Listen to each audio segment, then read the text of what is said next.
If my mathematics is correct, I think Gator and I started in the elementary school in 1943, maybe?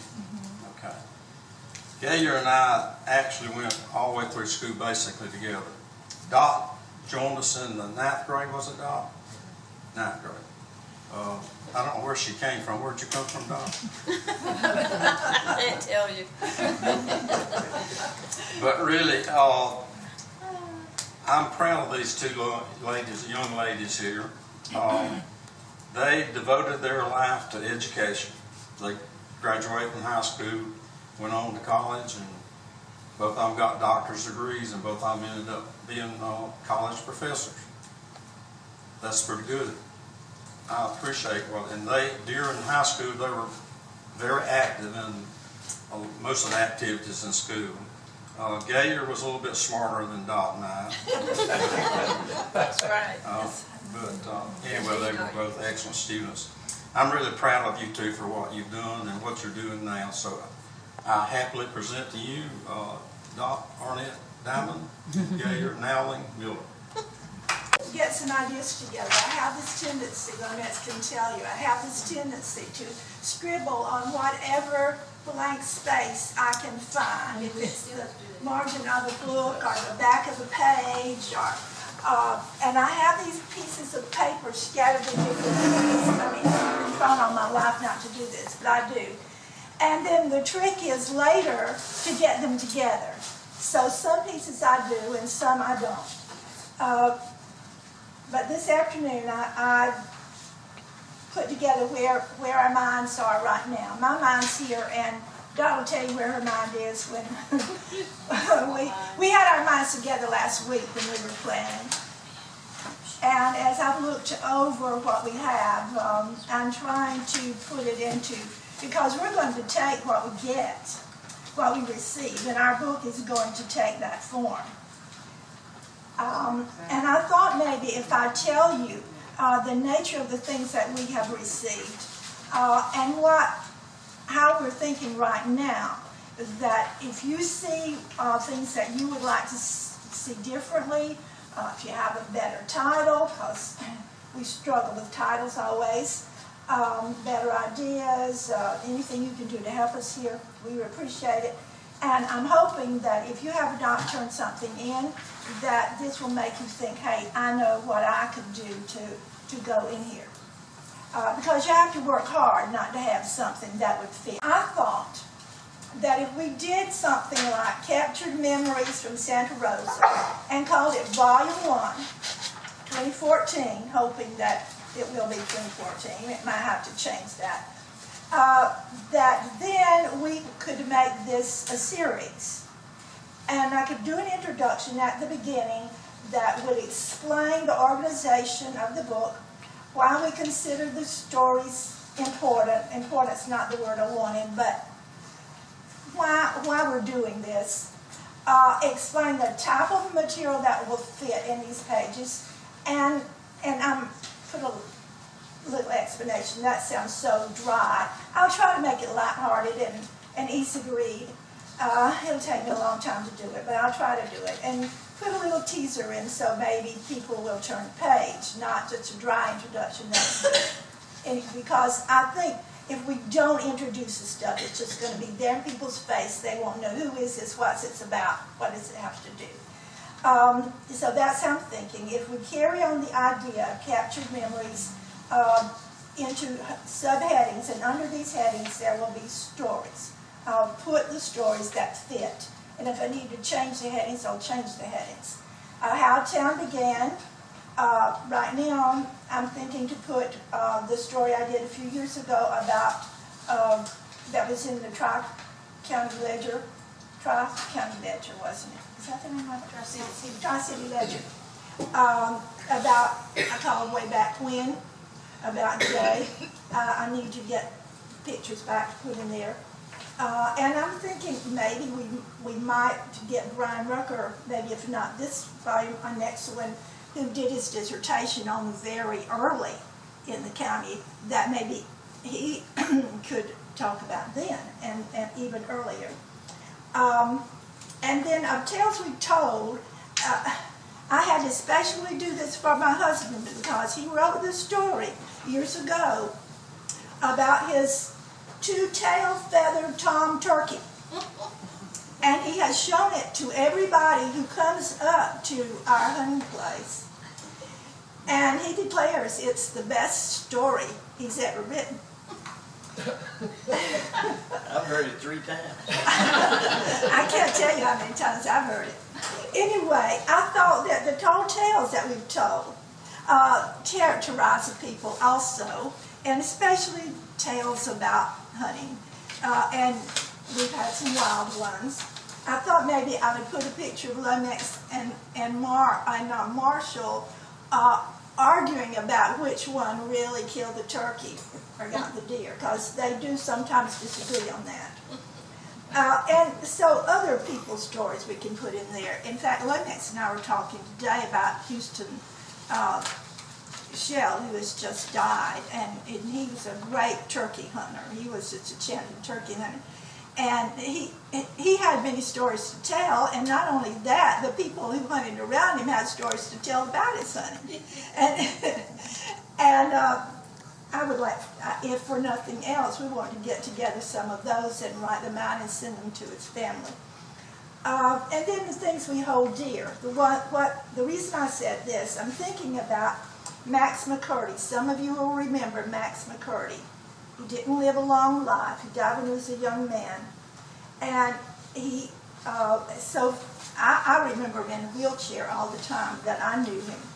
So he was the Daughters of American Revolution citizenship person. He wrote that year at the school that he wrote this essay for them. And we have it. And have this wonderful picture of him, which you can just look in that face and see what a fine young man he was. And he, I would say it's not profound, but it's so sincere, so openly sincere in what he believed one's duty was to God, to others, to his country. And I can think of, that there'll be other things maybe that we can put in there also. That can be a broad area. And then right now I'm calling it Why We Came Here. Maybe it should be When We Came Here. I have to play with that. The Hubert Hendricks story, the King family story that I'm working on right now. I've already got pictures scanned in on that, and that's a slow process for me. And if you want to write something about your family, not give your whole history, but if you want to write, we came here when so-and-so, my family came here, my great-grandpa came to this county when so-and-so, and brought so-and-so, put names.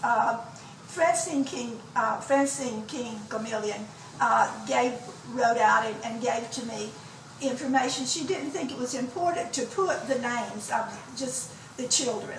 And I said, and I gave it to her granddaughter, her niece later, and said, hey, we need the names of the children because those are the ones that we'll remember. So do put the names of the people. And she told when they came here how they came. They came, I think, in the 20s, and where they moved to and what they did.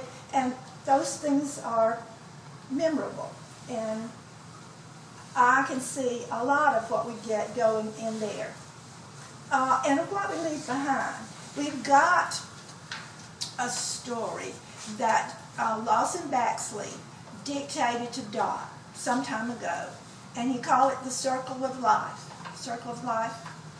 And it's about Miss Flora Michelle and his relationship to her. And it is beautiful. It is absolutely beautiful. And I thought, hey, Miss Flora May, modest as she was, would never have believed that she left behind anything. But she did. And I was thinking also about, just yesterday, I'm still getting, I don't really get, and I'm glad of this because I know I did what I wanted to do, that I don't usually have people say, oh, I loved your book, you're a beautiful writer. But they say, I knew your dad, he was just like that. And they tell me something else that they knew about him that I didn't even know, and that happened again yesterday. And so people do leave behind things, and if you're fortunate enough to be a person or even know a person who leaves behind something like that, something that's worthwhile to the people that they were around, I think we need to preserve that. And then I'm thinking, I don't know how we work this out, but maybe of what we've written, something, some things that I maybe can borrow for some writers, like the one over here with the camera, and others. We have a number of Santa Rosa writers, and they either mention the area or they talk about it, or there's some things about they may or may not have lived in it for a long time, but that if I can get some stuff together and ask them and see what we can do there. And as I said, these headings are quite subject to change. It's according to what else we get in. Hilda gave me some stuff today about Mrs. Dobbs, and we have been wanting to get something about her. And we got some wonderful pictures that she turned in. And this is the progress we've made, and it looks pitiful when I look at it. I'm putting it in, I'm trying to get it like copy ready. And so it's slow with me, but I've re-edited my thing. Jay took a little bit of it out, and I've got to get some pictures to go in it, but otherwise it's ready. I've got the old two-feathered Tom, they'll go somewhere in there. And the story of Laura Parton Russell, and I handed you just the first page. I was doing a couple of pages, but I didn't tell my printer the right thing. And so that's what I'm thinking, putting a heading up there, putting a picture, and that incidentally is not the picture I'm going to use. I found a better one that I'm going to use. It's just of the two of them. And then tell the story. Then we've got the Hubert Hendricks story. All it needs is some pictures. Someone in the family wrote about the Godwin and Scott family. We thought maybe we'd take out the very present day, put the earlier ones, get some pictures, edit that, and use it. We've got memories of Mr. Guy Diamond Jr., Marshall's dad, which is good, and we will use it. Do we have pictures? Do we have pictures for Yeah, it? we do. You don't have them, but Yeah, I need them. And then, I don't know why I need someone to teach me Microsoft Word. I haven't been using it but 10 years. And I still have problems with it. And suddenly I start with underlining 2 lines. I don't even know how to do that when I'm trying. But I was thinking that I might tell about the very first Nowling way back in the 1700s that came down here, and just do something on that if I get to it. We may put in a selection from the Winding Road, but if we can find a good starting and stopping place. Dot's going to do something on her grandmother's homesteading. It's an interesting story. Her grandmother, Jernigan, I believe. The King family I was talking about earlier. Glenda McGahan-Moss sent us some pictures, but I'm trying to develop a story since I'm a wing of that family, but would appreciate any help. I think I said that we've got Clarence Smith's story of his life as a coach. We've got to work on it some more. And then we were thinking, hey, nobody's going to give us anything else, and if that happens, we will work on something on. We've got pictures on the Hayes and Owens. We've always thought it'd be good to do something about Harold Hudson's barbershop, which was an institution here in Jay. And you notice that most of what we've got here is here in Jay, and Joyce is going to help us by giving us some labor down in the county, and I know that Dick could do that too. And then Griffiths, which would also be up here. Pat's giving us something. You brought it tonight. Did you bring us something, Pat? she brought one story, but not the hers, but she will. Yeah, okay.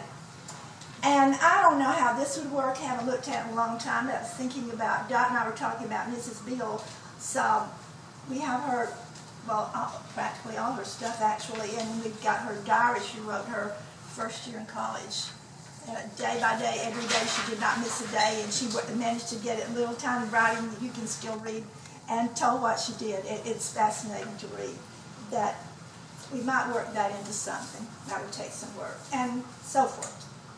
And I got more tonight. So another thing we want to do is to index our book. So the person who doesn't want to read at that particular time, he wants to look up somebody, something about them. So if somebody will tell me if I can make Word do this, I mean, it's always telling me I'm doing things wrong. Surely it must with everything. If tell me. And then I found in the original piece of paper where she applied for her homestead over near Dixon Creek. Do you know where Dixon Creek is? Over there, Beardale, or between Dixonville and Fidelis or somewhere over there. She paid $9.25, which was a lot of money, to get an application to homestead her property over there. But then I found a letter in her things that told the whole story about it, where she applied for her homestead, but she was a widow, and she had one little boy to take care of, and she was teaching school to make money to live on, and she would have to travel from over there at Dixon Creek back to Dixonville to teach, and she had a hard time keeping up her homestead and traveling back and forth that short distance every day and taking care of her little boy. So it strictly says here, the homestead party must within 6 months after making the entry build a house upon the land, and they must reside continuously upon the homestead for the full term of 5 years and cultivate a portion during the said period. You got to cultivate too, see. Just build a house and live there all the time, but you got to cultivate something, I guess, make grow crops. Going upon the land once a month does not constitute residence. It must be the actual home of the homesteader. A single person is required to reside upon the homestead, the same as a married man. Doesn't say anything about a woman having a homestead. It's the same as a married man. Because anyway, the story was there because then there was a letter that said, we're reporting to this, whoever these people are that send out the applications, she was not living on her homestead. She was having a very hard time. Well, she wrote a letter to plead her case, and then in the long run, she got to keep her homestead. They didn't take it away from her. But you see, I didn't know that story was there. But as I began to put those two little pieces together, behold, there was a story about my grandmother and how she had lived, worked so hard trying to take care of her little son and have a place, some property of her own. So I started looking up a little bit about what was happening during that time, and if you look at the timeline of this lady's life, you'll see that she lived in a very interesting era, and that's the way you develop the stories. You look and see, grandmother was born in 1876. Well, what was happening in this community in 1876? And one thing, when she was born in 1876, that had been 100 years since the Revolutionary War, and the country was just recovering from the Civil War. But when she was about 2 years old, the Anthony Amendment to extend the vote to women was introduced in the U.S. Congress. Under the influence of Susan B. Anthony, women had struggled since 1837 to gain equality. Now, my grandmother always kept up with politics in the local and national scene, and women never had a chance to vote until 1920. So I can just see her during that time in her lifetime, fighting and struggling and writing letters and wanting to be able to vote, because she was not allowed to vote because she was a woman. So you see those little stories, you think, I don't have a story, but chances are you do if you just kind of take a time to look.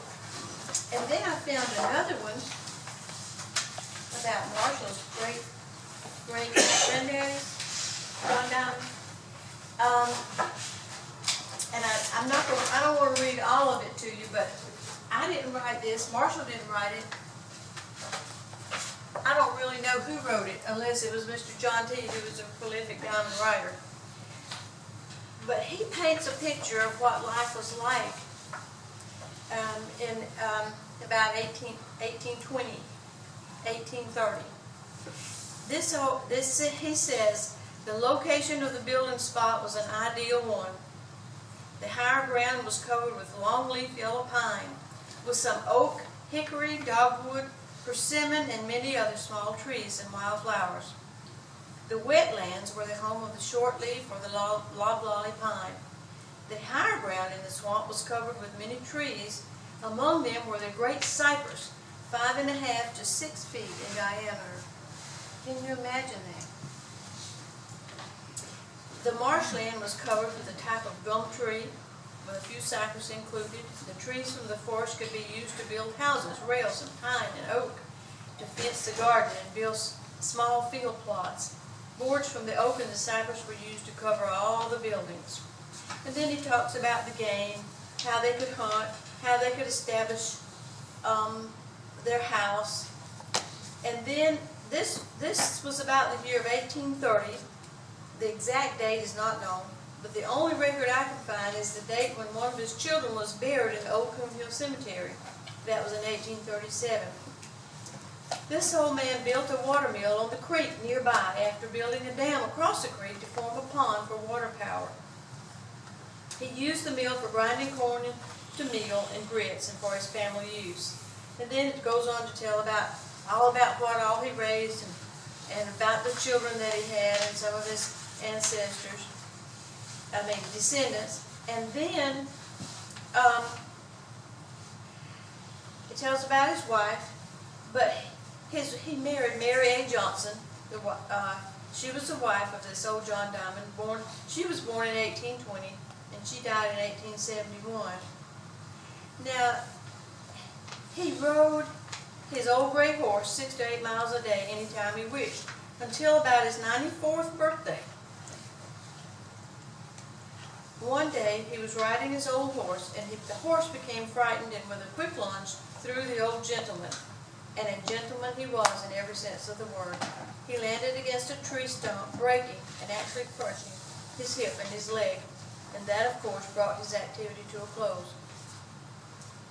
So, that afternoon, indeed, everything was very quiet. No cows were bleating in the pasture. No birds were chirping or flying about. The only audible sound to be heard was a slight murmur of the wind in the top of the trees. Everything seemed to know that the passing of a great man was getting near. He dozed off into a deep sleep, and my grandmother moved over next to his bed, thinking she just might do something for him, but no, all pain apparently had left his body, and he was at peace. And he passed away, aged 94 years, 2 months and 4 days. So, you know, and then there's a picture to go with it. I found a picture of, I don't know that it's his house, but it's one very much like it's been described that he built in other places that I've seen. So, just happened into that, and those kind of stories tell so much about how people lived back then. We can't even comprehend the kind of life that people lived in this part of the world, because they didn't live in bigger towns or bigger cities. They lived in the swamp, in the woods, and they had to learn to make do. And that little story tells about it, even if it is one about an individual. These little stories can just pop up, and if you kind of go through your memory and think, well, my grandmother told me about how she used to live, or she told me about the story about when she was a little girl. And one of my favorite stories that my mother used to tell me that her grandmother told her, and I may have told it to you before, but I'm going to share it with you again. because that's what we're about, preserving the stories from the past. The children lived in a not too close to the town, but in the outskirts of a little town, and they helped their mom and dad around the farm the best they could. They were young children, and my grandmother was one of them. And they had a little goat, and they called the goat Nanny. And Nanny followed them around everywhere they went. But Nanny loved to jump up on things. And when Nanny would jump up on things, she would scratch around or maybe sit, but then she would jump down and go somewhere else. Well, out in the yard, there was a well, a great big round well that had a cover on the top. And it was made of wood. And great-grandpa had made the cover to cover the wood, the well, to keep things from coming into it. Oh, birds or feathers or dust or dirt or twigs from the trees. It kept the water clean by putting the top on it. Well, my grandmother went to the well to get some water to bring to the kitchen for her mother. And so when she pulled the bucket up with the water and set it on the side, she poured it in her bucket to take to the kitchen and walked away, going to the kitchen carrying her little pail. And you know what she forgot to do? She forgot to cover the well. She forgot to replace the cover. So, who do you think decides to jump up on the well, on the cover? But old Nanny. And Nanny was running around the yard. She sailed up on top of the well where she had jumped many times and landed on the wooden cover. But the cover was not there. And you know what happened to Nanny? She fell in the well. And she's going, blah, blah, blah, blah, blah, blah, blah, blah, blah, blah. And the children all ran out and they were all crying. And it took some long time before they were able to get enough rope or enough anything down in there to hoist Nanny out. And it was a long time before Granny would ever allow them to drink any water out of that well. So you see, those kind of stories our parents told us, but if you've got a story of a little bit of something like that and a picture of grandmother or a picture of a well, it makes fun reading for people, and it helps them see what our past was like when people came to jail. And we've had fun doing that, putting these together, but every one of you has a story. You have one somewhere. If you haven't put it down, Wayne, I know you will, because you've got a story somewhere in there. Yeah, I got the wheels turning right now. Okay, good. Maybe you'll get enthusiastic about it. And if you need help, call Gator. She's good help. I'm not very good. She's very good at putting things together. But we will be glad to help you any way at all if you're interested in putting your. Can you think of any questions you might have about what we're about trying to do? We want to box you in. I mean, we want you to realize that you do your own style and you do your whatever you want. Well, is there a certain age that you're trying to go back to here as No. far as that's concerned? Because see, No. I was the youngest, so I had no grandparents, so I had no stories like that, like you're talking about. So it came from my mom or my siblings or aunts or whatever. Right. It doesn't matter how old or how young. I wouldn't think. Would you, Gator? No. Well, I'm old now. By the so- time it gets the book published, it'll be old anyway. Yeah, that's right. By the I'm time old we get now, so it should be old. Good point. Gator and I will have had our funeral, as you can remember us, and we were trying, you may still be working on it. It won't matter how old. In fact, a lot of fun things, neat things are happening right now. I probably shouldn't tell that story about the EMTs that came to rescue the man. Would that be okay, Marshall? Don't tell that. Censors. Now we really want to know. You really want to know. Well, I'll just give you a little hint. The ambulance drivers didn't know anything about the man who had the wreck, but the local firemen did. They knew about it. And the man had a wooden leg. And so they were pulling him out of the car. And his wooden leg came off. I know who you're talking about. My road dozer. Okay. So I mean, it's a story, not meaning to make fun of anybody, but it's a story about something that happened. And the men driving the ambulance didn't know it. So, but, so it can be a recent story. Well, you know, growing up in a big family, you have a lot of stories with siblings and cousins, and yeah, that's why I have such a problem just picking out stories. Yeah, I know. It's hard. You just have to zero in on one, and then you think, how can I say this? Or I'm not good at putting the words down, and I know I'm not, and it's hard to make yourself do it. Just get at it. But that's something you can do it. You just think about it, write it down, and then it'll come. And just things that happen in your childhood, growing up at school or going to school. Like Marshall cut his foot on the tin can in the schoolyard up here at Jay.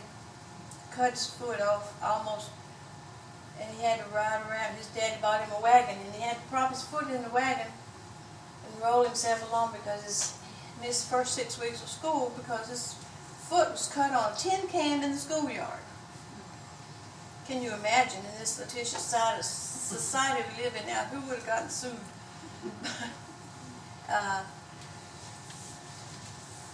And then I can think of things Now that story, I heard it a little bit today. Oh, you did? Yeah, I heard it what cut, and here is bad what. That's why all men Marshall legs was about riding fall it as long as he could. I see. So it wasn't nearly 6 weeks for him to get well, was it? He milked it, didn't he? And little things that happen, you can put a combination of little incidences. Like you could take your own children and tell some things that happened to them. Like we had an electric fence around behind our house where the horses were. Well, my little John, he decided he's going to see if he can spit on it. So he's hanging over there spitting on the electric fence. Well, the spit hit the fence. So you know, if it was still touching his mouth, he got shocked. But just little things like that, you could put several little incidences in if you wanted to.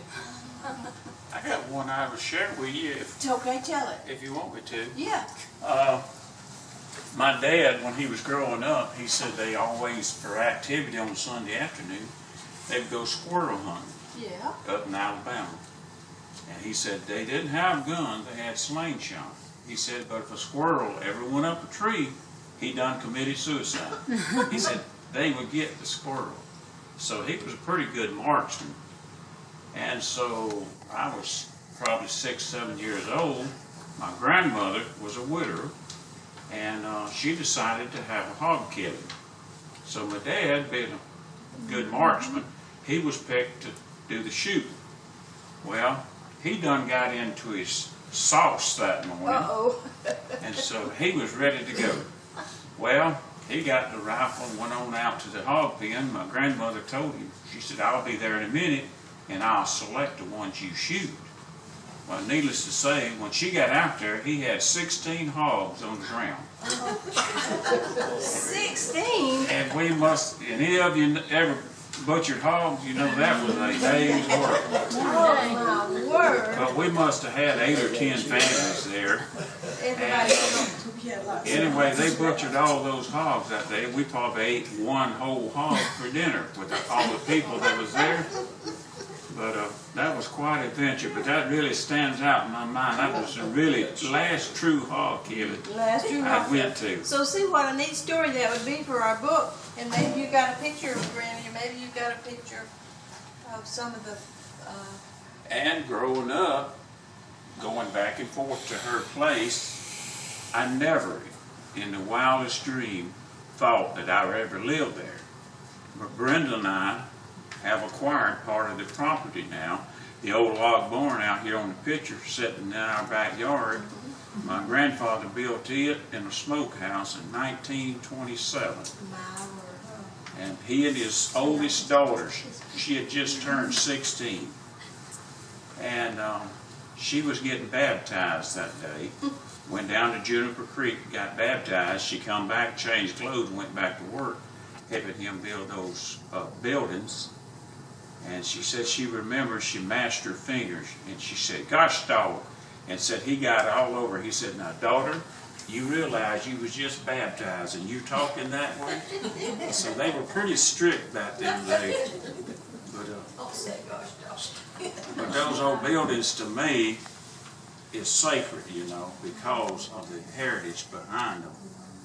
To an average person, you know, they're worthless, but And it's okay if you decide you want to tell about your grandmother's name and she married so-and-so and they came from Clay County, Alabama. And it's okay if you want to put that, a little genealogy in there, because I think that's interesting too, and name the children, because people are always interested in reading something about it. Well, and